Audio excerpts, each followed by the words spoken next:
Well, now when the Congress addresses Mr. Rahul Gandhi as Papu, and then when Mr. Rahul Gandhi addresses Mr. Modi as something else, why does the BJP feel bad?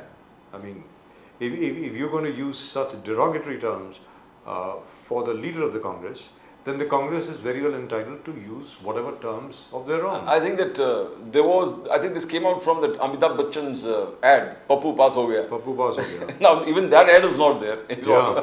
It's but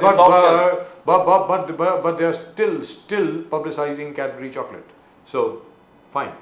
Now, at the moment with us from the Congress party, we have Mr. Rakesh Shetty. Mr. Kishore Tiwari, it appears, is AWOL, away without leave. I mean, he's missing in action. I don't know where he is. Right now, let's go across to Mr. Shetty. Mr. Shetty, good evening. Good evening Raju ji. नमस्कार। आपको राम मंदिर की बहुत बहुत बधाई। आपको भी और सभी दर्शकों को भी बधाई जी।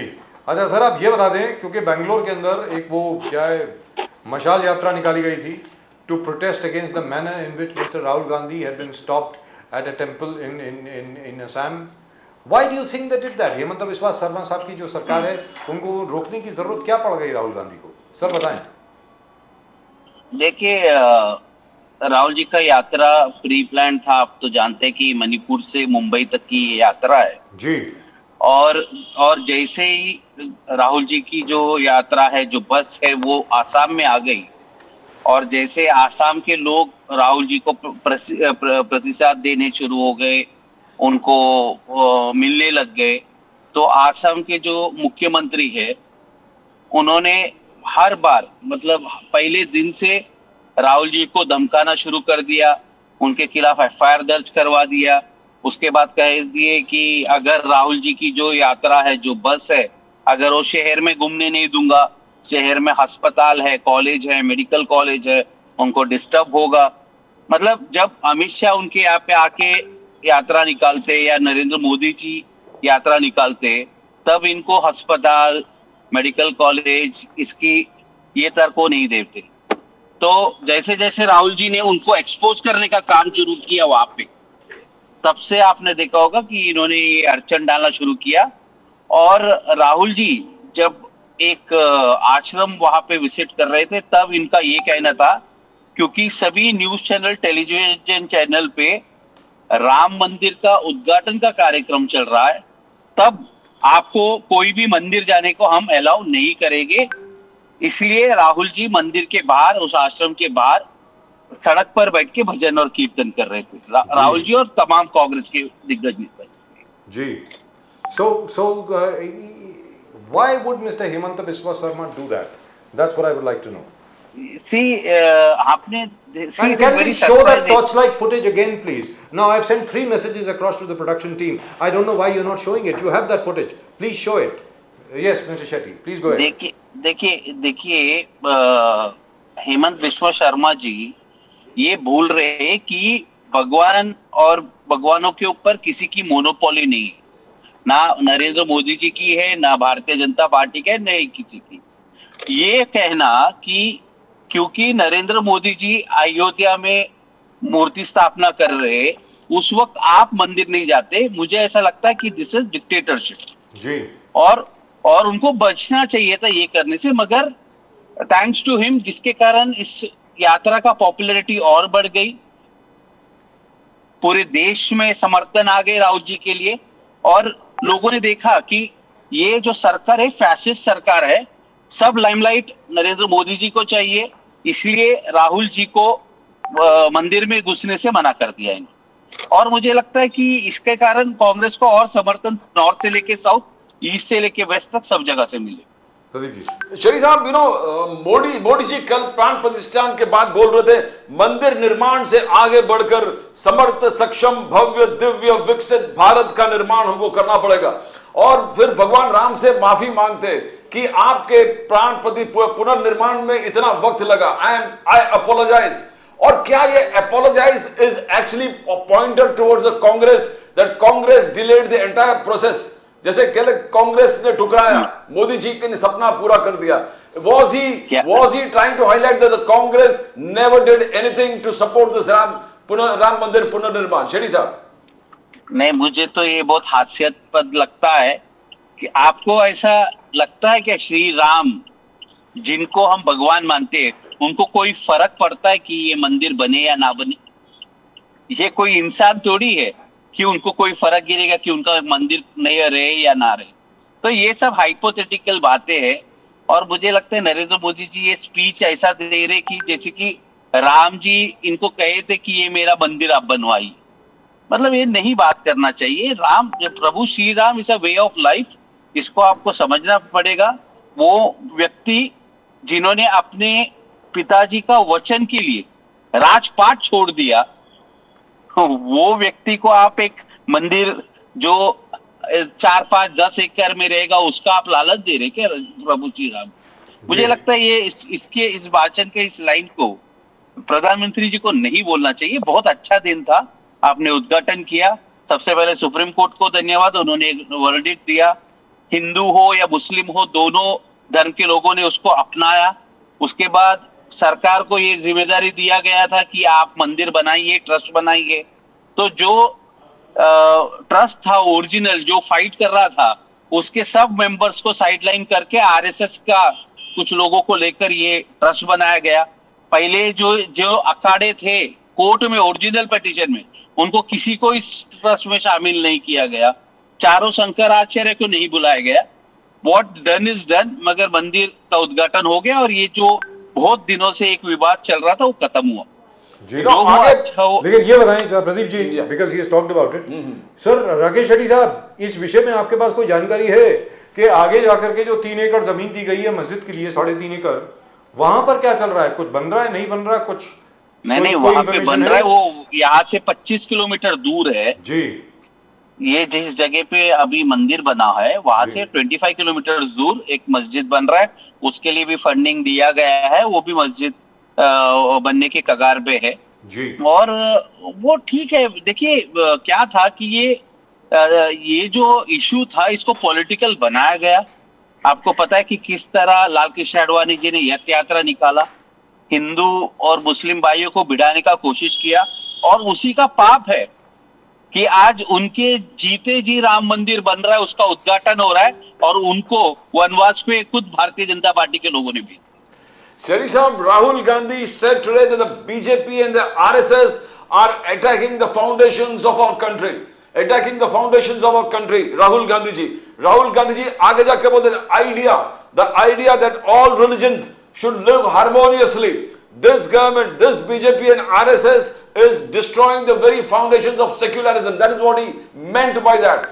क्या आपको लग रहा है this BJP and RSS are attacking the foundations of this country? Sharif Sahab. जो हिटलर ने जर्मनी में किया, वहां के माइनॉरिटी थे जूस जी, उनको दबाने का कोशिश किया. और जूस के साथ क्या किया आप सबको पता है, गैस चेंबर में डाल के लाखों लोगों को मारा गया जी. और यहाँ पे भी अभी जो किया जा रहा है हेट्रेड फैलाने का काम कर रहे हैं. और ये किस लिए? क्योंकि आपको इलेक्शन जीतना है. आपको इलेक्शन जीतना है तो आप आपके काबिलियत से जीते. आप समाज में नफरत फैलाकर, इंडिया पाकिस्तान के बीच में लड़ाकर, हिंदू मुस्लिम को लड़ाकर, दलित ब्राह्मण को लड़ाकर आप इलेक्शन मत जीते. और हम देखा ना कल पूरे देश में ये बाइक रैली चल रही थी, जय श्री राम के नारे लग रहे थे. किसी ने देखा जय शाह कोई बाइक पे निकला था क्या? या पंकज सिंह जो राजनाथ सिंह के लड़के वो किधर निकले थे क्या बात? अरे आप गरीबों के बच्चों को दंगाई बनाना चाहते हैं और अपने बच्चों को बीसीसीआई का सेक्रेटरी बनाओगे. ये लोगों को उठना पड़ेगा, जागना पड़ेगा और समझना पड़ेगा. अपने बच्चों को बड़े बड़े पद पे दे रहे, गरीबों के बच्चे को आप दंगाई बनाना चाहते हैं. ये नया इंडिया नहीं हो सकता. आपको इससे बाहर निकलना पड़ेगा. एक इशू था वो खत्म हुआ, अच्छी बात है, और आगे बढ़ना पड़ेगा. और and now the real question is कि राजस्थान में आपको शानदार जीत मिली. आपने 450 रुपए का गैस सिलेंडर का वादा किया था. क्वेश्चन ये होना चाहिए कि वो किधर है पे गैस सिलेंडर 450. कोई पूछने को तैयार. And by contrast, you have more or less fulfilled all your promises in Karnataka. 100% हम लोग पहले दिन से, नॉट ओनली इन कर्नाटक, इन हैदराबाद हमने महिलाओं को वादा किया था फ्री बस सर्विसेज देंगे, और दिया जा रहा है। कर्नाटका में फ्री बस सर्विसेज है। मैं अभी कुछ दिन पहले कर्नाटका में था। मेरी जो डिस्टेंट कजिन्स है वो उतना वेल टू डू नहीं है, वो लोग को वो भी फ्री बस सर्विस के कारण वो तीर्थ स्थान जा पा रहे, अपने रिलेटिव्स को मिल पा रहे, उसका फुल फायदा उठा रहे महिलाएं। तो ये अच्छी बात है। जी, गवर्नमेंट होता है वो स्टेट का वेलफेयर के लिए रहता है, और आप जो भी प्रोमिसेस किया है उसको आपको पूरा करना चाहिए। So you're showcasing Graha Jyoti, Graha Lakshmi, bus travel, unemployed allowances for graduates, for undergraduates, 10 kilo rice, BPL, ये एक शोकेस मॉडल बन गया आपके लिए, एक्चुअली मॉडल बन गया। सर मेरा ये कहना है कि अगर गौतम अदानी का 6,500 लोन वेवर दे सकते हैं, जब सुभाष गोयल जो जी के मालिक है उनका 2,500 करोड़ आप माफ कर सकते हैं, तो ये छोटे छोटे गरीब लोगों को अगर फ्री बस सेवा दे दिया या थोड़ा सा उनको उनके बैंक में खाते में पैसा डाल दिया, इसमें गलत क्या है? Fantastic. Now, how has Congress said जो राहुल गांधी जी ने कहा कि here it seems that only one person can go to the temple and nobody else can go to the temple. शायद नरेंद्र मोदी जी के बारे में बोल रहे थे। सिद्धरामैया said मेरा राम महात्मा गांधी जी का राम है, and he said Mahatma Gandhi का राम राज्य, उनके जो भजन है रघुपति राघव राजा राम पतित पावन, वो पूरे लाइन सुनाकर सीताराम थे एंड कर दिया। तो अलग अलग लोगों को Veerappa Moily said that I don't believe that Modi ji can fast for 11 days, impossible, fast नहीं किया। तो ये आलोचना जिस प्रकार से चल रहा है कि राम हमारा और राम तुम्हारा, how do you see this Rakesh Shetty साहब? बस हर एक आदमी का प्रभु श्री राम से अलग अलग लेसन लेने का है। जैसे कि श्री राम से आप क्या सीखते हैं कि ये सीखते हैं कि अगर पिता ने किसी को वचन दिया है तो वो एक व्यक्ति है जो अपने पिता का वचन को लिए पूरा जीवन वनवास के लिए निकल जाते हैं, राजपाट सब छोड़कर। और दूसरा आप क्या सीख सकते हैं कि राम राज्य की मतलब हर जात धर्म के लोग को इकट्ठा रहकर सब लोग के जीवन में खुशियां होना चाहिए, समृद्धि आना चाहिए, ये राम राज की संकल्पना थी। नरेंद्र मोदी जी का कल अगर किसी ने भी पिक्चर देखा होगा, फोटो देखा होगा, वीडियोग्राफी आप ध्यान से देखिए, जो व्यक्ति उपवास करता है आपको देखा होगा कि उसके चेहरे से चमक निकल जाती। जिस व्यक्ति ने शुगर एंड सॉल्ट छोड़ा होगा उसके चेहरे से जो ब्राइटनेस वो कम हुआ होता है।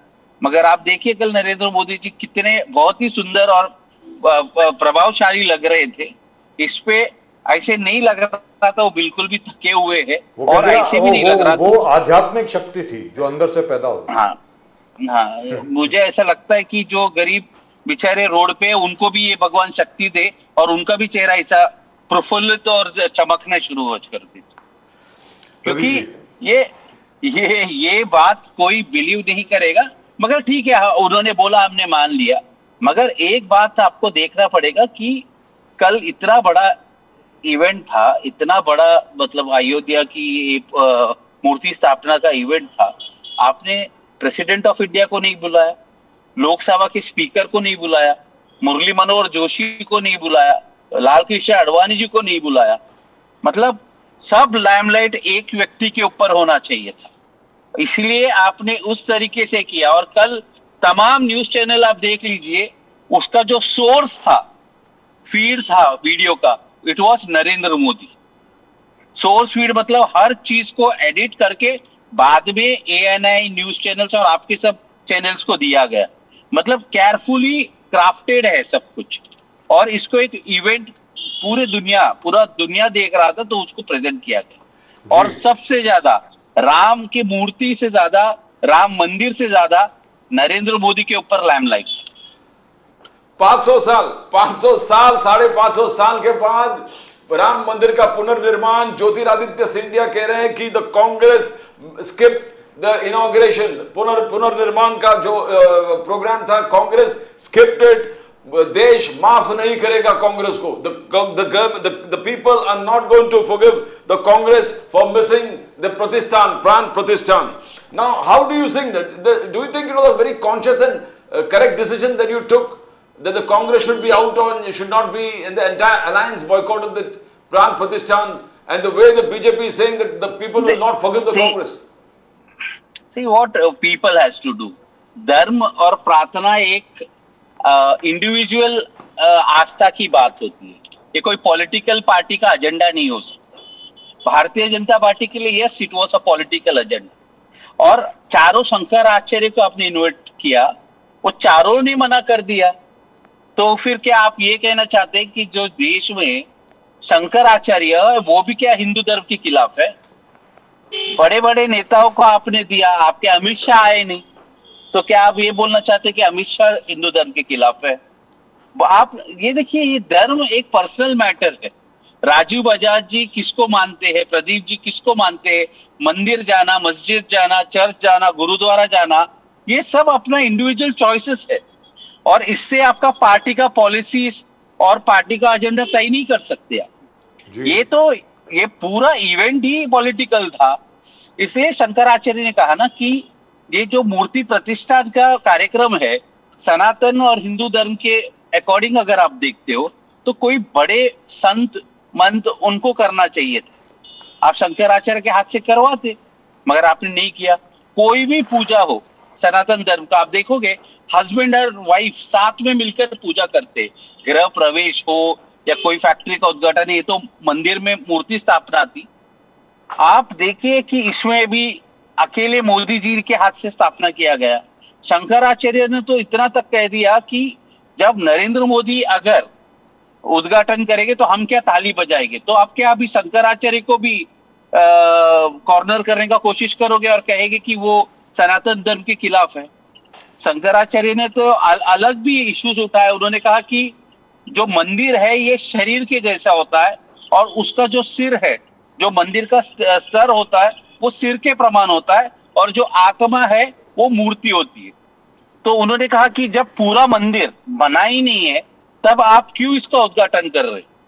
और कल का जो दिन था ये हिंदू धर्म, सनातन धर्म के हिसाब से कोई उतना अच्छा दिन नहीं था. ये मैं नहीं कह रहा हूं, शंकराचार्य जी कह रहे, वो मैं आपको बता रहा हूं. उनका कहना था कि अगर आप रामनवमी के दिन जो अप्रैल के महीने में पड़ता है तब अगर इसका उद्घाटन करते तो अच्छा होता. मगर मोदी जी को पता है कि अप्रैल में आचार संहिता लग जाएगा, कोड ऑफ कंडक्ट होगा, इसलिए उन्होंने गाय में ये उद्घाटन किया. मगर ऑल सेड एंड डन हम खुश है कि मंदिर हो गया और एक बहुत बड़ा इशू यहाँ पे खत्म हो गए. लेकिन अब मंदिर के बाद क्या sir? What do you expect from the government? आप ये बताओ. वी वांट दैट गवर्नमेंट ने कहा कि राम राज्य आएगा तो लेके आइए राम राज्य. पेट्रोल का भाव कम कर दीजिए, एलपीजी का भाव कम कर दीजिए, जो यूरिया का भाव है कम कर दीजिए. आपने जो प्रोमिसेस ये 5 राज्यों के चुनाव में किया था वो भी आप करिए. तो बात ये है कि सिर्फ राम मंदिर बनाकर आप ये नहीं कह सकते कि हमने बहुत बड़ा काम किया. राम मंदिर का भी जो निर्णय है वो ऑनरेबल सुप्रीम कोर्ट की तरफ से हुआ है. इन्होंने ऑर्डिनेंस लाकर नहीं किया है. तो बीजेपी जो क्रेडिट लेना चाहती है कि उन्होंने कुछ किया है, इसमें कुछ नहीं. हाँ, मंदिर भले उनके समय में बना, उनका बहुत बड़ा योगदान था, उन्होंने चंदा इकट्ठा किया, मगर इसमें भी बहुत सारे घोटाला हुआ. मगर कल ही उद्घाटन हुआ, इसलिए मैं उस पर नहीं बोलना चाहता. बट शेट्टी साहब, रिकॉर्ड बहुत, मोदी साहब का report card right from 5th biggest economy, Ram मंदिर पुनर्निर्माण, article 370 abrogation, 35A surgical strike, Balakot strike, तो ट्रिपल तलाक. तो रिपोर्ट कार्ड बहुत भयंकर. इसमें आर्टिकल 370 भी है, राम मंदिर भी है. जो बीजेपी का कहना है independent India, nobody could do it, Modi ji ने किया है. नाउ हाउ गरीब कल्याण योजनाएं, हर घर नल से जल, पीएम किसान, आयुष्मान, उज्ज्वला, हर घर शौचालय, कैसे आई मीन रिपोर्ट कार्ड लेके बीजेपी वाले घूम रहे हैं. नहीं, देखिए घूमना इसलिए पड़ रहा है, मैंने आपके शो में पहले भी बोला, आपको घूमना इसलिए पड़ रहा है क्योंकि आपका नल हर गांव में नहीं पहुंचा. अगर घर घर में नल पहुंचा होता हर घर में गैस सिलेंडर पहुंचा होता तो आपके जो यत्र और एक एक ऑफिसर को घूम रहे हैं ना, ये घूमना ही नहीं पड़ता। अगर प्रगति हुई होती तो आपको बताना नहीं पड़ता ना कि मैंने प्रगति किया है, वो तो अपने आप पता चल जाता। तो प्रगति हुई नहीं है, ये सब दिखावा है। और 2024 के चुनाव में ये दूध का दूध और पानी का पानी होगा। Congress is ready, India alliance is ready. और आप देखिए पिछला ये 5 राज्यों का चुनाव हुआ है, हम लोग को 10 लाख वोट इनसे ज्यादा है भारतीय जनता पार्टी से। तो कांग्रेस पार्टी को 10 लाख वोट ज्यादा का मतलब 10 लाख लोग ज्यादा ये लोग चाहते थे कि कांग्रेस की सरकार आए। और पिछले बार भी 2019 में इनको 300 पार उनका जो नारा था, भले उनको 300 वोट मिला है, बट टोटल 100 में से only 36% vote Bharatiya Janata party को मिला है। मतलब मेजॉरिटी ने तो इनको रिजेक्ट ही किया है। मेजॉरिटी ने भारतीय जनता पार्टी हो या नरेंद्र मोदी, दोनों को रिजेक्ट किया है। हाँ, मगर क्योंकि हम अलग अलग पार्टियां अपोजिशन के अलग अलग लड़ रहे थे, हमारा वोट शेयर स्प्लिट होने के कारण भारतीय जनता पार्टी को बेनिफिट हुआ। 2024 में हम सब यूनिफाइड लड़ेंगे और इनको पता चलेगा कि इनका पीपल्स चॉइस क्या है और पीपल के दिमाग में और दिल में क्या है। शेट्टी साहब, कहा यूनिफिकेशन, यूनाइटेड इंडिया अलायंस दिख ही नहीं रहा। आज भी Mamata Banerjee challenge the Congress. Mamata Banerjee said nothing to do with the communists, we will not sit on the table with the communists, we have one on our own। वो नितेश वर्सेस लालू वहां पर चल रहे हैं। आम आदमी party is not sure what they're going to do। You got just 3 months, you just got 3 months, less than 3 months, 2 months, and 2 you months. yes, and from 53 52 Shetty साहब 52 से आपको 270 पहुंचना है, 270 पहुंचना है। That's a huge figure, and you're still not come to the table, everybody। Now, how do you see, as you're a politician yourself, आपको मालूम है कि nitty-gritties of the elections, do you think you're prepared 3 months, 53 to 270? राजनीति में 3 महीना बहुत बड़ा समय होता है सर, 3 दिन वो काफी हो जाता है। मैं आपको बताता हूं, तेलंगाना में आज हमारी सरकार है, हमारे पास सिर्फ 6 एमएलए थे, 6 से हम लोग 40 पे पहुंचे हैं सर वहां पे। और मैं आपको बताता हूं कि हाँ, ये सही बात है, क्योंकि अलायंस हो रहा है तो किधर किधर मतभेद रहेगा, पश्चिम बंगाल में रहेगा, पंजाब में रहेगा, दिल्ली में थोड़ा बहुत रहेगा, मगर we are confident we'll surpass that all this problems और हम यूनाइटेड फ्रंट करके बाहर आए। And Mr. Rahul Gandhi has said very clearly that he is very close to Mamta Di, and he said that हमारा बहुत अच्छा संबंध है ममता बनर्जी जी के साथ, और कभी उनकी तरफ से कोई कुछ कहता है, हमारी तरफ से कोई कुछ कहता है, उसका कोई मतलब नहीं बनता, ऐसा उन्होंने कहा है। लेकिन जिस प्रकार जो मेन स्ट्रीम मीडिया है, कॉर्पोरेट मीडिया है, बार बार यही दिखाता है कि इंडिया अलायंस में फूट पड़ गई, अब तो आप लोग खत्म हो गए, अब विपक्ष खत्म है, मोदी जी की 400 सीटें आने वाली हैं, इस बार 500 पार बीजेपी। तो क्या बताएंगे सर आप इसके बारे में? देखिए, नेता जो होता है वो हमेशा सत्ता में रहना चाहता है, और वो हमेशा चाहता है कि जो जनता है वो अनपढ़ रहे, और अनपढ़ जनता को जात के नाम पे, धर्म के नाम पे पिड़ाने का काम नेता बहुत अच्छी तरीके से कर सकता है। और आजकल उनके साथ कुछ न्यूज चैनल भी मिले हुए, और ये जो पूरा षड्यंत्र है, इसका क्या है कि धीरे धीरे जनता हर चीज देख रही है और समझ रही है। आज ये कितना चाहिए कोशिश कर ले, क्योंकि आज हमारे पास इंडिया जो अलायंस है उनके पास मीडिया नहीं है, हमारे पास सोशल मीडिया है। और सोशल मीडिया में भी जो paid campaign Bharatiya Janata party चला रही है बहुत जबरदस्त चला रही है, मगर सच्चाई तो सच्चाई है ना। रावण और राम में यही फर्क था कि राम के पास कुछ नहीं था, रावण के पास सब कुछ था, बहुत ही बड़ी विशाल आर्मी थी, जैसे नरेंद्र मोदी के साथ था। रावण जो था सब बहुत ज्ञानी था, जैसे नरेंद्र मोदी था। घमंड था, जो उसके 10 सर थे उसका घमंड था, तो नरेंद्र मोदी के पास भी अजित डोभाल है, अमित शाह है, राजनाथ सिंह है, नितिन गडकरी, ऐसे 10 बड़े बड़े नेता है। तो आप आखिरी में देखो राम की जीत हुई, और आखिरी में आप यहाँ पे भी देखो 2024 में जिसके पास सच्चाई है वो राहुल गांधी के पास है, और उन्हीं की जीत हो। आज उद्धव ठाकरे जी का महाअधिवेशन था। उद्धव ठाकरे जी उन्होंने कहा कि जय श्री राम है, मगर बीजेपी मुक्त जय श्री राम। तो आपको लगता है 2024 में हासिल हो जाएगा?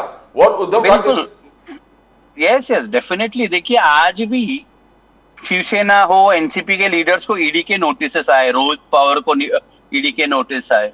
मतलब ये जो अपने जो ताकत को मिसयूज जिस तरह रावण करता था, उसके पास राक्षसों की सेना थी, नरेंद्र मोदी के पास ईडी सीबीआई और सीबीआई और इनका इनकम टैक्स की सेना है। इसका मिसयूज जितना चाहे कर लो, जब परीक्षा की वक्त आएगी, जनता को पता है, जनता देख रही है, समझ रही है, और वो सच्चाई का साथ देगी, ये मुझे विश्वास है। Right, thank you so much, sir. Rakesh Shetty sir, great pleasure as always talking to you. And thank you Thank so you, much thank for joining us from the car. You are obviously traveling somewhere. But all the same, congratulations. Ram मंदिर बन गया है. Congratulations. Rahul ji की न्याय यात्रा जो है वो भी बहुत सफलता से हर एक के पास जा रही है. मैं उम्मीद करता हूँ कांग्रेस भी सफलता प्राप्त करेगी. नमस्कार. Thank you very much Pradeep ji, thank you very much. नमस्कार. Thank you, thank you. नमस्कार. But the Congress is very, very confident, very, very upbeat. Well, they can't obviously say that, hey, listen, we're going to They're going to lose. He's going to win. They're going to win. Mr. Modi is going to win. No, nobody ever says that. खैर फिलहाल हमारे साथ इस वक्त हैं हमारे बड़े अच्छे मित्र